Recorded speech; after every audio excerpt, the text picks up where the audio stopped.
Hello and welcome. I'm Chavi Sompura and you are watching It's Tomorrow News.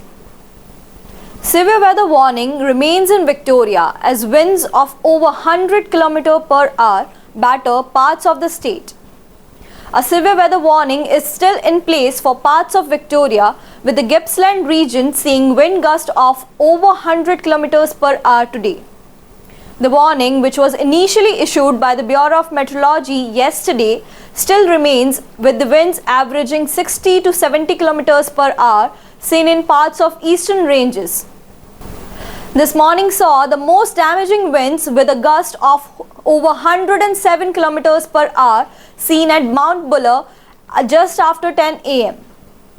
We could see wind gusts up to about 100 km per hour, which could bring down some trees, maybe cause a bit of damage to property, make it difficult to drive over the higher alpine passes, and potentially could cause a bit of disruption to power network, said senior meteorologist.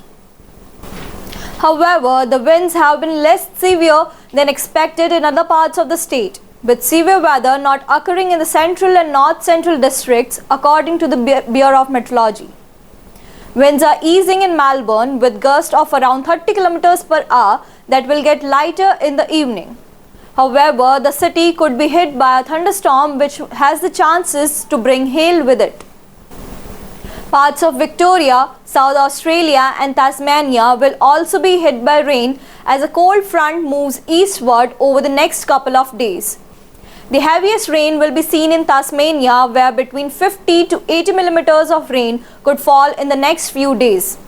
Victoria and South Australia will not see as much rain, with both sets to have less than 50 millimeters of rain during these cold fronts. Melbourne could see up to 9 millimeters of rain on Thursday, where temperatures could drop around 15 degrees. That's all for now. For more weather news updates, stay tuned with us on It's Tomorrow News. For more global weather updates like this, subscribe to our channel and hit the bell icon for regular updates.